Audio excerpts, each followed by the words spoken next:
quality public television is made possible through the financial contributions of viewers like you, who invite you to join them in supporting UNC TV.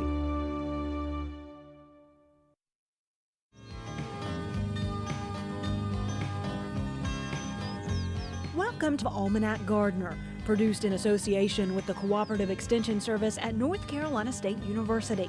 Here's Mike Gray. Hello again, welcome back to Almanac Gardener. We're glad you're with us this afternoon, and today we're at the beautiful J.C. Ralston Arboretum on the campus of North Carolina State University. If you're out this way in Raleigh, be sure and stop in and visit. It's lovely 12 months a year. We'll also have a look at caring for orchids and growing fall collards, and we'll be answering your gardening questions with folks from the Cooperative Extension Service in the College of Agriculture and Life Sciences at North Carolina State University. Gina Myers is back with us. Gina is our local horticultural agent here in Wake County. Good to have you back. Thank you so much. It's great to be here. Beautiful day, and you have some goldenrods there, you said. I do, and this isn't your typical old variety. This is, well, it's Solidago, canadensis, which is, this special variety is Little Lemon. And its attributes are that it's very compact. It doesn't get super tall.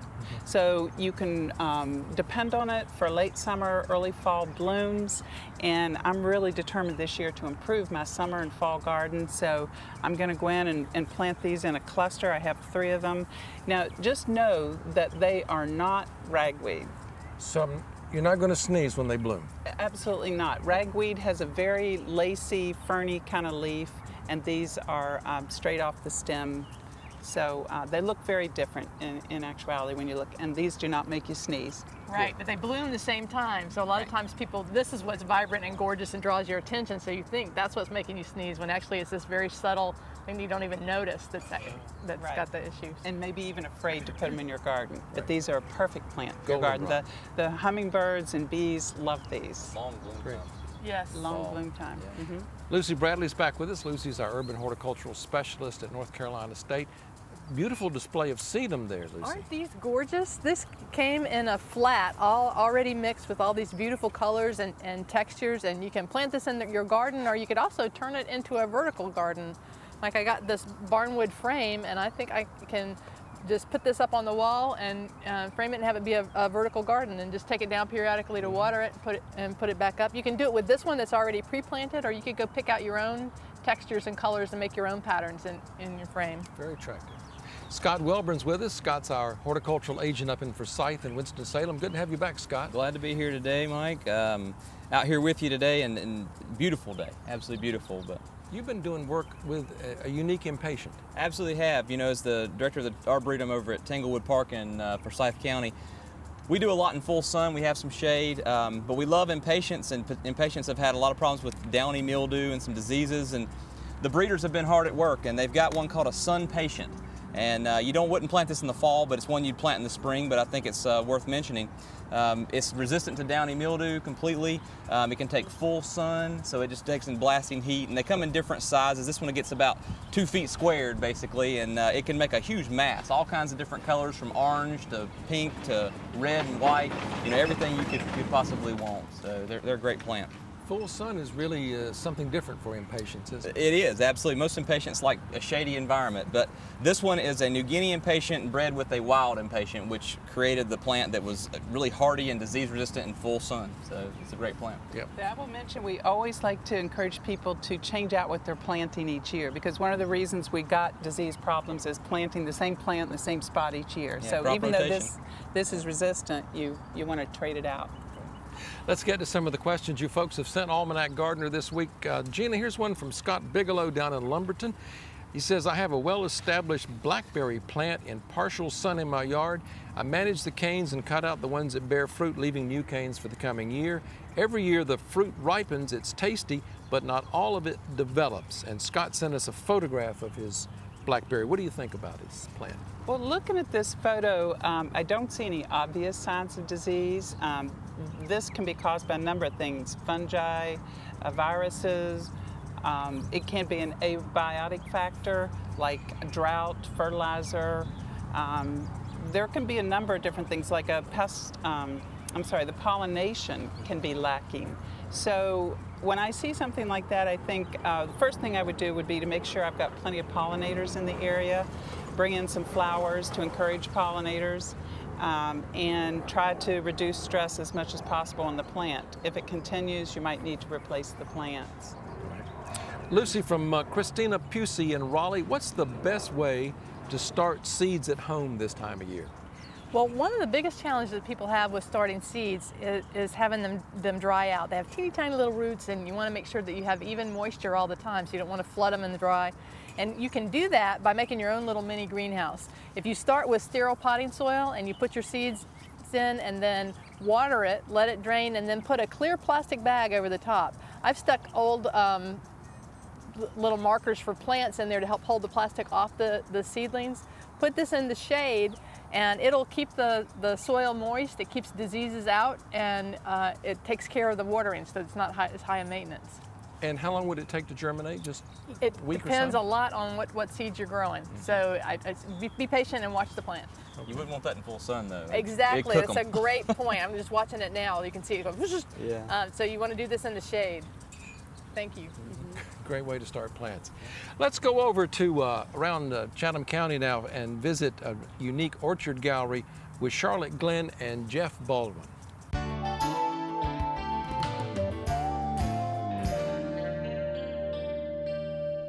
Orchids are a truly fascinating group of plants, and here at the Orchid Gallery just outside of Pittsburgh, you can see an amazing variety of these exquisite plants in bloom. Jeff Baldwin is co-owner of the Orchid Gallery and has over 22 years of experience growing orchids. I look around and see just an amazing variety in the selections here. Can you tell us a little more about the different types of orchids you have? Yeah, the most common type is the Phalaenopsis. This is the most common because it lasts the longest and it requires the least amount of light to grow in your home. We have our Cattleya orchids, also known as your corsage flower orchids. These have a wonderful fragrance to them. We have the one hanging here is a Vanda. They're known for the massive root system that hangs in the air. We have our lady slipper orchids. We even have some that are native to North Carolina. And then we have our Oncidium Alliance. This is just one variety of hundreds that we carry. Sometimes the flowers can be very small, sometimes they can be very large. So there's many different groups of orchids. Is there one type you would recommend for beginners? Yeah, definitely the Phalaenopsis. The Phalaenopsis, it requires the least amount of light, it lasts the longest, maybe a little bit of water once every week or two, and that's it. And what kind of conditions would you want people to place these in at home? In a home environment, you probably want a little bit of air movement. The higher the humidity, the better. So a bathroom or a kitchen always is a little bit better than like a living room that tends to stay a little bit cooler and drier. When people don't have the best conditions at home to grow orchids, you offer a service where they can bring them here and you will board them or care for them. Can you tell us a little about that? Yeah, we board orchids, or we also what they call babysit orchids. And for a small monthly fee, we take care of your orchid and we'll call you when it reblooms. Right now it fluctuates, but between 6,000 and 8,000 plants that we board for people. Gosh, this is a really popular type of service for orchids. So when people are bringing the orchids back to you after they finish blooming, are there some common issues you see that you have to rehabilitate the plants? Yeah, usually it has been failed to be repotted correctly, so they've either underwatered or overwatered. That's the most common thing we see. Yeah. And based on your experience, what would be your top tip for people trying to grow orchids at home? Give them a little bit of humidity in the house, a little bit of air movement, and they tend to thrive on neglect more than too much care. Okay. And if people want to learn more about the types of orchids you have available, do you have a website? We do, orchidgallery.org. Okay, fantastic.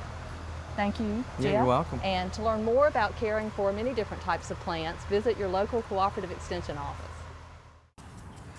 Thanks, Charlotte and Jeff, and be sure and visit Jeff's website. It's orchidgallery.org, orchidgallery.org.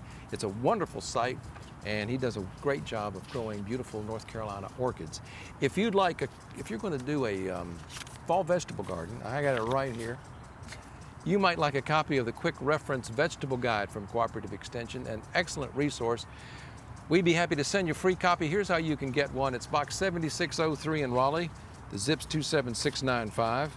You can send us an email, gardener@ces.ncsu.edu with a question, and 2 great websites, gardening.ces.ncsu.edu. Lucy, that's a site where all of your information That's right. is posted. Yes, thank you. And also the unctv.org/gardener site. All of our features and shows are on the UNCTV site.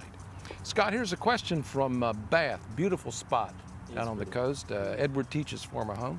Alvin Peden says, I live near a creek and I have an issue with a 15-year-old rhododendron. I've enclosed photos for you to take a look at this problem. What is wrong with Mr. Peden's rhododendron? Well, first thing is, from the picture, it's not a rhododendron, it's actually a camellia. And it's a Sasanquil camellia at that. And what it has is very common for Sasanquil camellias. They get a leaf gall that grows and it looks like something like an alien head or something. And then it will spore out and you'll have this powdery substance. People think it's powdery mildew, but that's just the spores that will spread to other parts of the plant, other plants. So it's good to go ahead and just remove those leaves when you see them and just let the plant be, because using fungicides and things like that is not really a great preventative for this disease, and it's not terminal for the plant. It's just better to remove and just leave the plant and let it grow, and it'll be fine. Okay. Beautiful spot, Bath. It is. Gina, here's a question from down on the coast, New Hanover, and he says, in 2012 I planted a bed of Jersey Night asparagus. While the plant seems to be doing okay now, the fronds from last year set seed, and now there's a small forest of seedlings. Should I remove these? What's the best way to grow asparagus? Well, there were a couple pieces of information in there, yeah.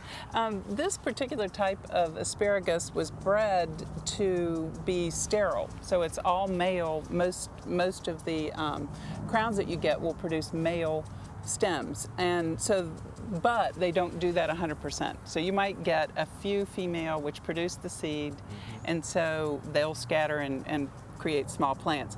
I would go ahead and remove the small plants because I don't think it's going to take too long. They'd be too crowded. And next year I would remove the female when they start to grow tall and you see that berries are forming. They're not really formed on this one, but this is showing how they elongate. Then just cut those off. And in general, asparagus need good sun, really well-drained soil, and nice and rich. Don't pick them for too much for the first year or two. And they'll produce for years and years. Yes, many years. If you can keep the weeds out of them. Right. Yeah. Mulch them in the fall. Lucy from Bakersville, Betty Bailey says, is this a good time to start a fescue lawn? And if so, what would be the first step? This is a perfect time to start a fescue lawn, and fescue is a great choice. It's a really heat and drought tolerant type of grass with a fairly low maintenance for a grass, and I would start with your soil. So first you want to remove any debris that's in the garden. You want to get rid of any weeds that are a problem there. You're going to want to amend the soil with compost to make it richer, and then you're going to want to do a soil test so that you know what the nutrients are that are there and what you need. So you can take a soil test and send that in. You can get the box from your county office and they'll help you with that. Once you get the information from them about what you need to add to your soil, you can amend that, and then you're ready to seed. Using a handheld seeder like this or a push seeder is a great way to get a uniform lay of the seeds. And if you walk in 2 different directions, so you go back and forth this way the first pass and then back and forth this way the second pass, you'll get much better even distribution of the seeds. Once you've got the seeds on the ground, you want to make sure you've got them in contact with the soil. So you can use a rake to rake them lightly, and you can roll them to push the seeds in. Want to water, you can then cover them with a little bit of straw and you're good to go. We have some great information available to you from NC State. The Carolina Lawns book has specific directions on how to manage. We also have a fescue publication that you can get online. And what about mowing this time of year, once it comes up? With this stuff, you want to let it grow a little bit because you want it to have a lot of leaf surface area that it can photosynthesize and feed the roots. So you don't want to mow it really low to start with. Yeah, the taller the grass, the better too. A lot of landscapers mess that up. They'll do it too low, and fescue's a tough grass, and the taller it gets, the better it will survive heat and drought, and it'll push out weeds. Even Bermuda grass can't grow under a tall fescue lawn. Great point. So. And I also would mention only fertilize it in the fall and late winter. Don't fertilize fescue in the summer months or late spring, because that's when it wants to just chill out and not grow. February, so much. September, and again around Thanksgiving, late November is a good time to do it. And try and keep the leaves off of it when the leaves start coming off the trees. Yeah. It's a good thing to do. You know what? If you use a mulching mower, you can mulch those leaves up, and they're a top dressing, so you don't need to. They've done a lot of research actually that shows that there's huge advantage to. But you have to mulch them. You can't just leave the big old leaves covering it up. If you cut them up into really small pieces, then they're a great addition. Let's go up to Lewisburg now and see how Bill's fall garden's coming.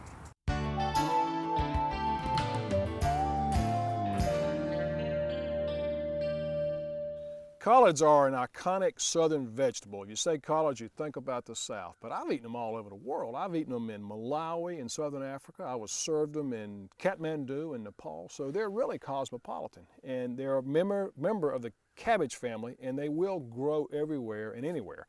And we grow them almost year-round, because if you go to a good southern barbecue joint, they're going to serve you cooked collards, no matter what time of year it is.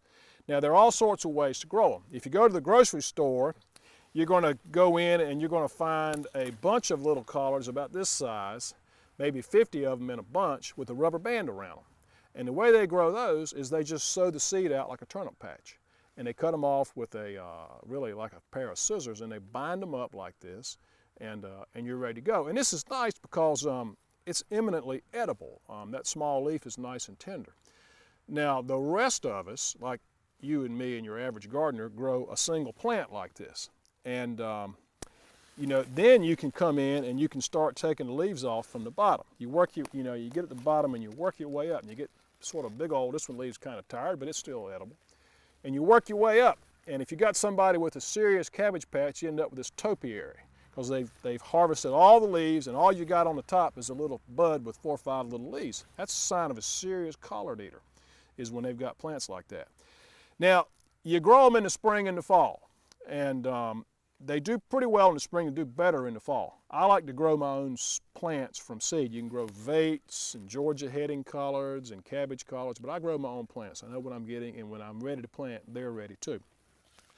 And the best time to grow them is in the fall. Plant them about the 1st of August, and the weather's going to get progressively better, and they'll grow really fast. Now, the thing you have to worry about with collards are worms, cabbage worms. We have this thing called the cabbage worm complex, diamondback moth, cabbage looper, and they love collards. And in the old days, people would go down the road with a gunny sack or a sock with toxaphene or some other really toxic insecticidal dust, and they would shake that dust on the plant and be covered with dust, all white, and it would kind of control the worms. But I always wondered about that dust. You know, when you eat the collards, is it still there? And that's a good question. But you don't have to do that. There's a better way to control worms. If you will use this product, it's called Dipel, it's Bacillus thuringiensis. It's an organic worm product that you spray as a liquid. It will kill all those worms. That's the only thing it kills is worms, and you can eat the collards that day. So use this to control your worms. And the cabbage worm complex is serious. If you grow collards year-round, you're going to be generating these white moths that create those worms. And I would encourage you to get rid of your collards in the middle of the winter, in the middle of the summer, and have a collard, cabbage, broccoli free period so you're not generating worms, because it's a serious problem in places like Aden, where they have a collard festival. They grow collards year-round. They have terrible problems with worms. But plant them in the fall or the spring, you know, water them well, fertilize them, and you'll have nice, tender leaves like this. And actually, it's a fairly attractive ornamental plant if you look at it. It's got this nice rosette, and they never head up. They're nice and open, and they continue to grow. You can see the bud coming here, and it will grow until you get a hard freeze. And some people say they're actually better after they get a frost on them. So get a light frost, and then if you want to extend your season, put a row cover over them to protect them from a hard freeze, say in the low 20s. Now the question, if you're going to grow collards, is not how do you cook them, but where do you cook them? Because you know what, they smell bad when you cook them. And my wife exiles me to the outside when I cook collards, and I take them outside in the pot, and they say that if you put a pecan in the pot, they don't smell so bad. But if you walk in somebody's house that's cooking collards, you'll know it. So in the interest of domestic harmony, when you cook these things, go outside, set up your pot, get you a chair, call over some friends, wait a couple hours, cook them down, and they're good to eat. They're kind of bitter, that's part of it, but you put a little vinegar on them and they are one of the healthiest vegetables you can grow. So grow your own collards, use that dye pail, they'll be clean and safe and tender, and you will be a happy southern gardener when you got homegrown collards in the pot. Thanks, Bill. And if you're planning on planting a fall vegetable garden, we'll have the information for you in just a couple of minutes. Scott, here's a question from Jeff Fowler up your way in Winston-Salem. He says, I have a 70 by 25 foot garden and I'd like to plant red clover as a cover crop. In order to get the most out of my garden, should I plant the clover now? Also, should I till the garden first and put lime and fertilizer in it when I put the clover in? Yes. Yeah. Thank you. Talking about fall gardens, I mean, even if you're not going to grow a vegetable this fall, a cover crop is a necessity. And clovers are great because they are legumes and they will produce nitrogen on their roots, and it'll inoculate the soil with that. So great thing to do. I've got a couple of different varieties here. We've got the red clover here it's got a pink flower, but it's a red clover, and this is the crimson clover. And they produce nitrogen, very similar amounts of nitrogen, around 100 pounds per acre. We've got a huge field of it back here behind us, so it's a great opportunity to see that. But produces a lot of biomass for the soil along with that nitrogen. And the biggest thing is you want to plant it in September. It won't grow that much throughout the fall, but in the springs when it really takes off, and it'll start growing. And you don't get the full nitrogen effect unless you go all the way up into the 1st of May before you till it in. And even if you let it go towards the end of May, that's when you're going to get the maximum amount. But most people want to plant their spring garden before then. So I would say late April, 1st of May, you would want to till it under. But you do need to prepare the soil prior to planting, with a little bit of fertilizer if you want that to get it going, but definitely want to till it up so you can get rid of the weeds. And I think that's the biggest issue. You don't want to have that competition going on. Once you till it, how long does it take to break it down? To break down the biomass. Probably about 2 weeks after that, you'd be ready to go out there and plant. You wouldn't really notice anything in the soil. Okay. It's amazing how fast. It is. Yeah, it breaks down, especially with the extra nitrogen in the soil, because nitrogen's what breaks down things. Yeah. If you plant too early, it can bind a little nitrogen in the soil and mess your plants up. So you want to let it decompose for a couple weeks prior to planting. It's great stuff. Yep. Gina, Robert Carter says, can you identify this flower I found growing near my home? It's very attractive, and Mr. Carter sent us a photo. What is that, Gina? Well, looks can be deceiving, can't they? I mean, A weed is where you want to grow. You don't want to. Go ahead. That flower is a spiderwort, and there are two main groups: the Bengal dayflowers and then the spiderworts. Now, the Bengal dayflowers are tropical spiderworts, so there's some confusion. But in my mind, even the spiderworts, which have been used medicinally for a long time, are a little bit more invasive than I like to deal with. But you see them planted and sold in nurseries. Here in the Arboretum, I saw some across the way there. So they can be more bunch-like, clumping, but still you want to keep an eye on them. In fact, one of our master gardeners, who's a botanical illustrator, did a group of cards, and I love her work so much. But I have to say that this is probably my least favorite series of hers. But if you like them, I'd love to share them with you. Oh, Do you like to write notes, and would you enjoy the spiderwort series of gift cards? Claire Miller is her name, and she's just an amazing illustrator. Claire. It's beautiful. Well, now, the ones we have behind us, how do you keep them in control or under control? Well, if you want to get rid of them, you're going to have to go deep and actually dig them out. Of course, you can trim them back when they're going to seed and reduce some of that. But I would say just keep an eye on them. Don't plant them somewhere where they can get away from you without you seeing what's happening. Lucy, Joan McCaffrey says, I was wondering if you could discuss what to do with ornamental perennials over the winter. She has a pinky winky, a hardy hydrangea, and a strawberry vanilla. Are they happy left unpruned? They are. Joan, those are great choices. Those are both paniculata. Hydrangeas, this is an example of the leaves of those, and they bloom on new wood, so you really don't have to worry about pruning them. They're a reliable bloomer every year. Some of the other types of hydrangeas that we have don't come back after a hard winter until the next year because the buds get damaged, but those are an awesome choice and really low maintenance. You don't have to do much for them at all. Fertilizer in the spring? Can do. Can? if you like. Yeah. You don't want to over nitrogen though. Yeah. You can affect bloom on any blooming plant if you put too much nitrogen in there. So light on the Yeah. nitrogen. Thank you all for doing Almanac Gardener this season. This is our last show of the 32nd season. That's hard to believe. Wow. We've been on the air that long. We'd like to thank Mark Weatherton here at the J.C. Ralston Arboretum for having us out. Also our production crew, Thomas Todd, our director, our crew here in the field, our crew in the studio. They do a great job. Carolyn Alvarado, who's our extension researcher back at the station, and also Cooperative Extension, of course, and UNC TV for keeping us on the air. If you'd like our publications, here are our addresses: Box 7603 in Raleigh, Gardner at ces.ncsu.edu, and be sure and check out the websites. As I said, our final show of the season. Hope you all have a good growing season, what's left of it.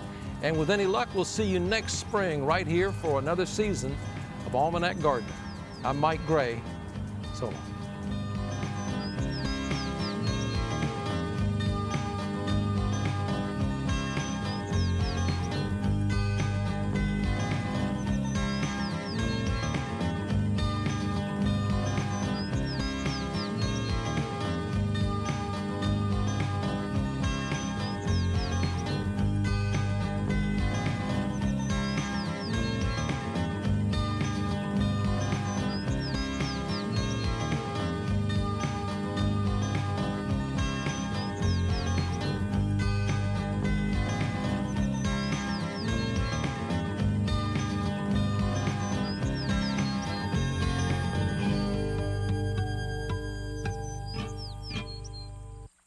Quality public television is made possible through the financial contributions of viewers like you, who invite you to join them in supporting UNC TV.